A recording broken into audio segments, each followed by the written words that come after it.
Hi and welcome back to the Jem Hawkes YouTube channel. I hope you're having a beautiful day today. For our free wire tutorial here on YouTube today, I'd like to share a technique where we're going to make quite a fancy looking bangle from a 7-inch bead strand. Now I'm working with a Jessie James Pantone strand called Spring Lake. I'm going to show you that on the board in just a second. The length is 7 inches, which is perfect for working up into a really lovely wire bangle. You can use any beads that you like, of course. This is just a really beautiful example of what you can find when you're looking for glorious coloured beads. If you'd like to join me down at the board, I'll show you the project we're going to make and also give you a bit of a closer look at that glorious bead strand. So this is the project that we're going to make up today. I have an example for you in silver coloured round wire. It works really well with the beautiful lake blues of this particular strand. As I said, any bead strand is going to work for you. This is a 7-inch strand from the Pantone Collection called Spring Lake. I'll pop a link down in the comments for the video if you wish to purchase this exact piece. The materials that we're going to be using today are copper wire. We're going to be working in 1mm, which is 18 gauge, and 0.4mm, which is 26 gauge. To begin with, I need to de-strand my beads, so I'll just get on with that and I'll be back in just a moment. I'm working here with around about 13 inches of 1mm or 18 gauge round wire. In my example piece I've worked with silver plated round copper, and for the tutorial today on the board we have copper wire.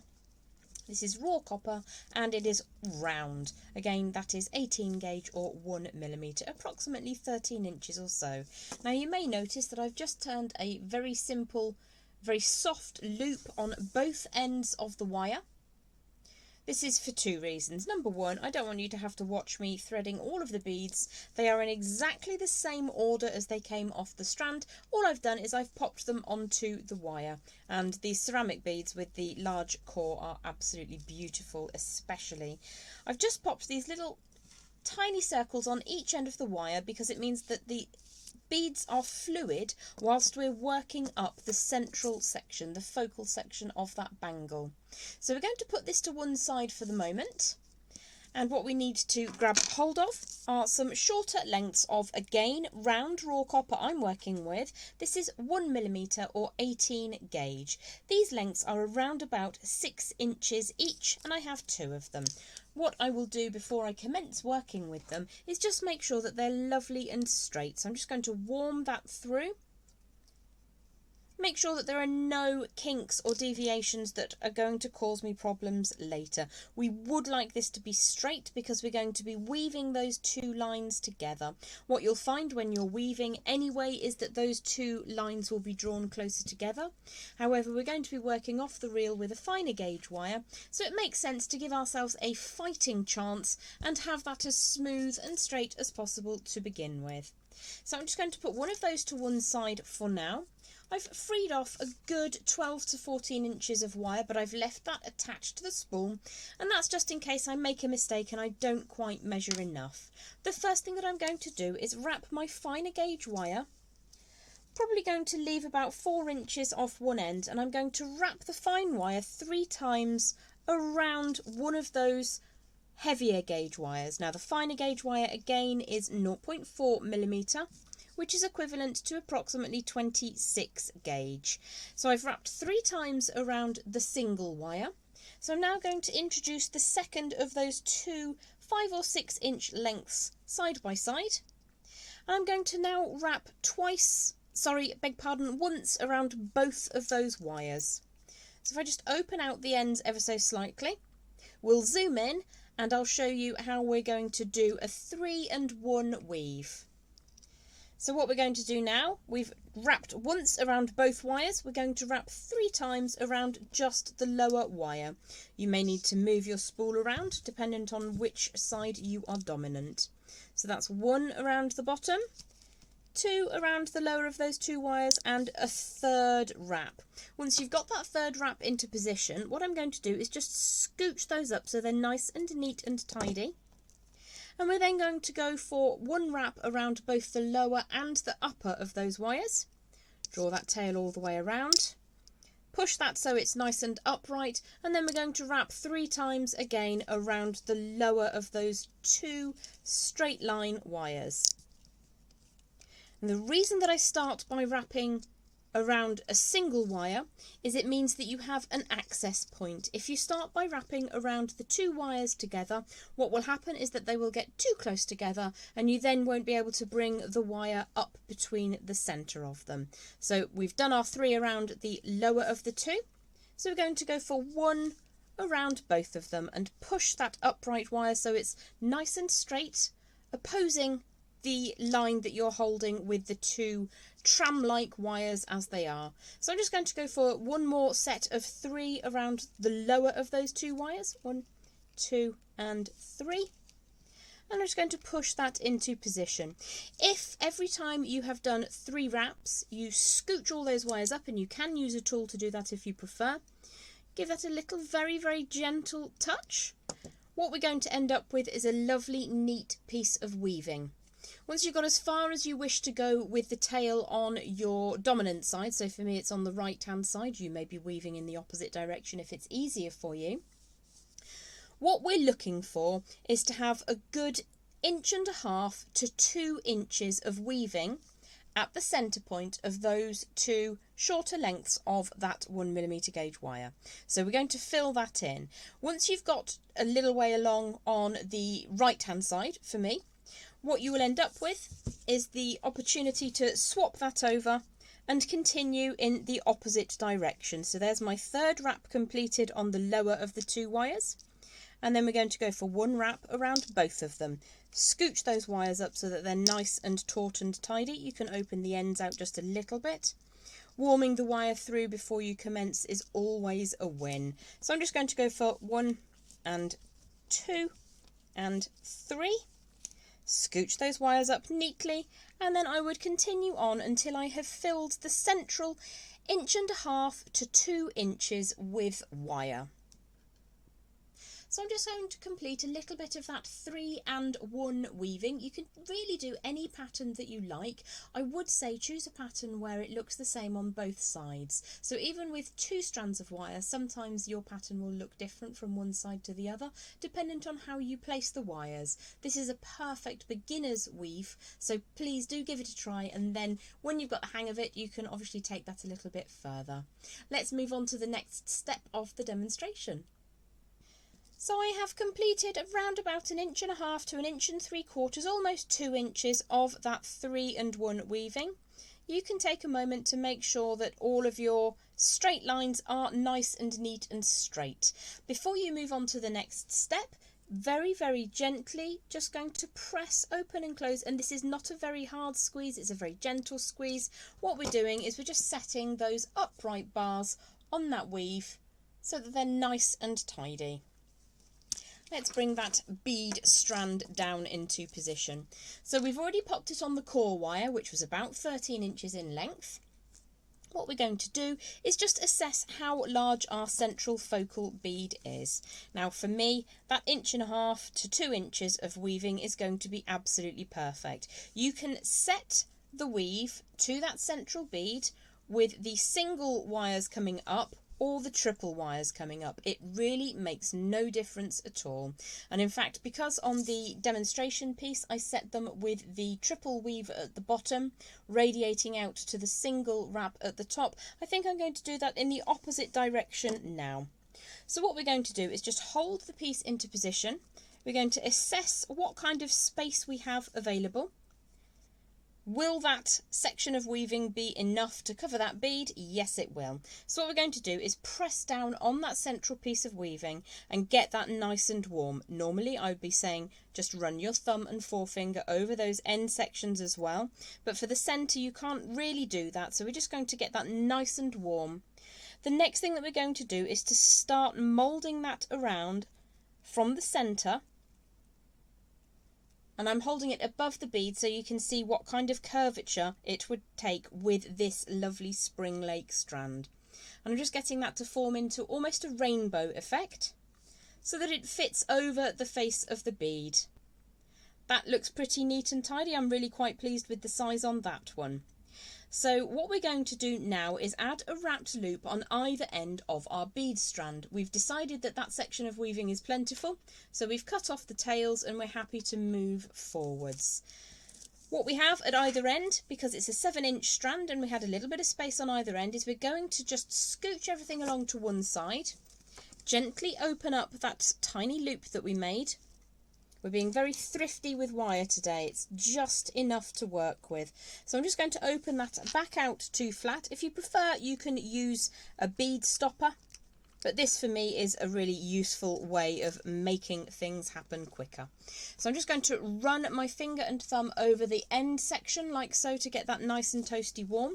About 1.5 inches from the end, I'm going to turn a right angle bend and we're going to go for a wrapped loop. Now I'm going to make it a relatively oversized wrapped loop because I can then just put a very, very simple S-shaped clasp into the apertures at the back.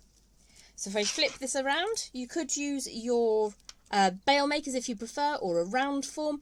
I'm just going to use that round nose plier to get an oversized loop on the end of that thread of wire or that strand of wire.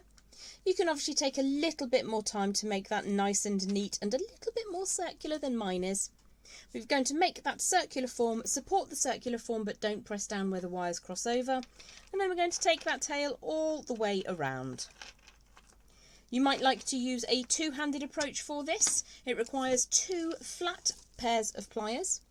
Just need to swap those over. And I'm going to support the round form with 1 pair of pliers, like so. And then I'm going to chase that tail of wire around with my bent chain nose pliers. You could use chain nose and bent chain nose like I am, 2 pairs of bent chain nose, whatever you have available, but they must be flat facing pliers, otherwise you start to put dimples in those end sections. So just going to get that nice and smooth and flat. Once I'm happy with that form, I'm just going to tuck that very end tail away, like so, and then give it a gentle squeeze to set that in position. We would then need to do the exact same thing on the other end. What you don't want to do is to make it too tight and close, so I will leave that for the time being, and I will just do that in a second off camera so that you don't get bored watching the same thing twice. Before I put the second loop on the far end of my length of wire, what I need to do is make sure that there's enough space for those beads to form into a bangle which will fit around the wrist. If you put that second loop too tightly, you won't then be able to form that lovely wrist shape with the bangle wire. So I'm going to show you approximately where that right angle bend would need to be. So once you've scooched all the beads up into the centre, what we're going to do is form the circular shape of the bangle before we put that right angle in. So which is the neatest side? That looks like the less neat side of the wrapped loop. So the less neat side goes on the inside. And what I'm going to do is start very gently forming around by hand. I won't use a mandrel for this because I don't want to risk damaging any of my beads. So I'm just going to get that form into position, not forgetting that last little spacer bead. I'm just going to bring those around in an elegant C shape, shall we say. What would happen if you put the wrapped loop on the second end too tightly is that you wouldn't then be able to make this nice fluid curve occur. It would become too much tension and you'd risk one of your glass beads if you were using glass. Dependent on the gemstone, you might even risk a gemstone bead. So once you've created that C shape, and if I show you the example, you'll see that they are quite far apart. It's about 1 inch between them that I'm using for the S clasp. You could make that much smaller if you have a small wrist to design for. You could use any clasp that you desired, to be honest. This is just one that I made up very quickly. Let's pop that back out of the way. So once we've got the elegant C shape into position, I'm just going to put the right angle bend in the right place, and then you can add your own wrapped loop. So I'm going to pop those pliers in position. Just going to add just a tiny amount extra. You can see a gap between my pliers and the last bead. Turn that up at a right angle. And then what you would do is add in your second wrapped loop on the far end. So I've added my second wrapped loop, remembering to leave just a little bit of space in between where the wrap ends and the final bead, just to give us the fluidity to allow that bangle to manoeuvre in that elegant C shape. So we have our elegant C shape with a wrapped loop at either end and just a little bit of space to allow those beads to move ever so slightly. Not massive gaps, but just enough to enable the beads to be nice and safe in that bangle form. So we have the rainbow shape of wire weaving that we created earlier with those long tails of plain wire on either side.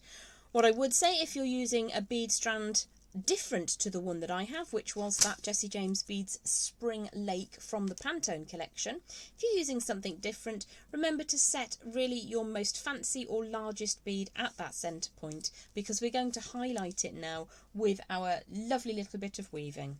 So I'm just going to lay that section of weaving over the top of the bead, and I'm going to draw one side underneath. Now again, it does pay to warm those wires. I'm just going to give that a lovely little smooth around. And what we're going to do is to start by taking, for me, the right hand side underneath and around that supporting bead to the side. So I'm going to draw that all the way around. So we've just encircled the smaller bead to the side of the focal bead. If I flip the design upside down, I'm going to do the same thing again. You'll just see it from a slightly different angle. So warming those tails through to begin with, taking that tail all the way round and underneath, and then all the way back around the bead immediately to the side. So if I just bring that back into the correct orientation, what we're going to do now is just separate those strands of wire on either side of the focal bead. And you can add in some nice coiling just to set everything into position.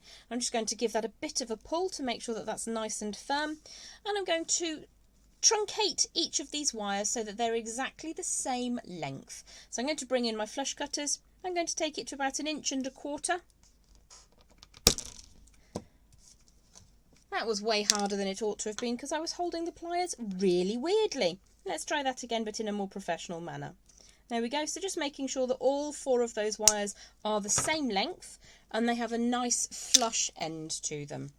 Coming in now with the round nose pliers, I'm going to take one of these tails out to the right and one out to the left.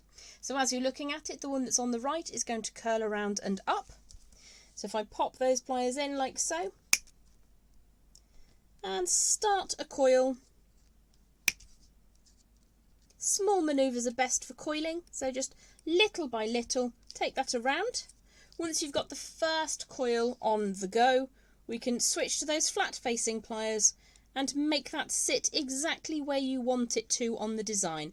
I'm going to bring it quite high up so that it sits over the side of the next adjacent bead,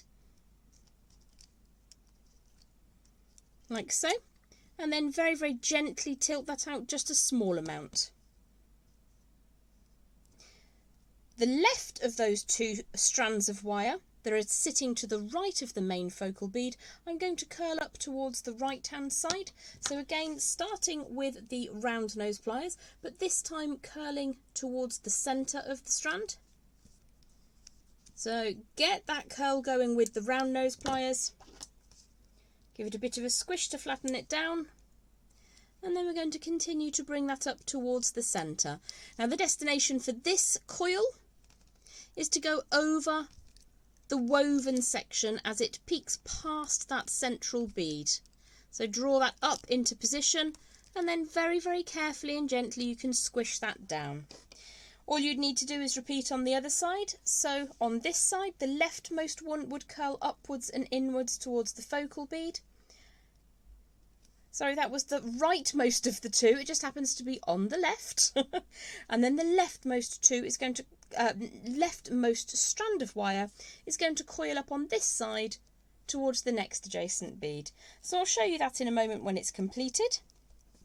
So I've just completed coiling on the opposite side, and you can see that we've made a little feature of that central bead of your bead strand. So I have a tiny, tiny scrap of that 1mm gauge wire just to the side here. And I'm just going to make a very, very quick S clasp. You could make a J clasp, you could use a ready-made clasp, you could add in a T-bar, whatever makes you happy.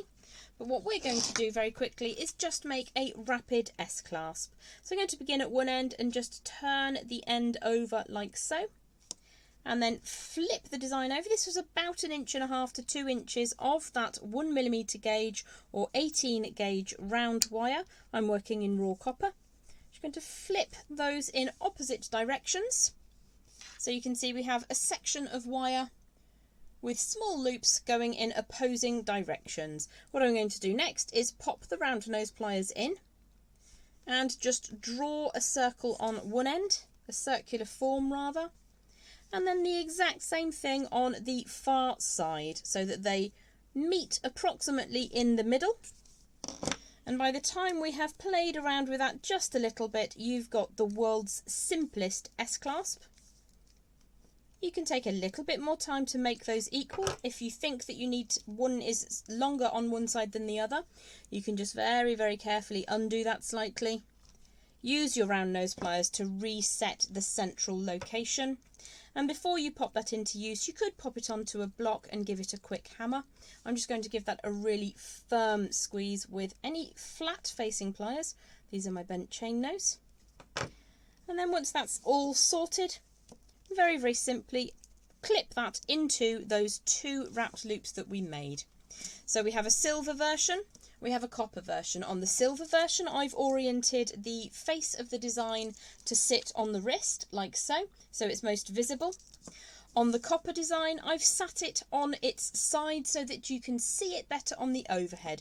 What I would do is just tighten that up in position by bringing those coils up nice and firmly, and then that will stay on the wrist in your chosen orientation. So you can just take a little bit longer than I have today to just flatten those coils down, give them a very delicate little crimp, little squish against those beads, always being respectful of what material your beads are made of, and then the location is set to that central focal bead. So I hope that you've enjoyed working with those bead strand bangles with me today. I've certainly enjoyed them. The spring lake is a colour that is going to be worn all year round. It doesn't just have to be for spring. If I'm honest with you, I'm kind of looking forward to spring. Have yourself a beautiful day, and I look forward to seeing you back here on the Jem Hawkes YouTube channel again very, very soon. Bye for now.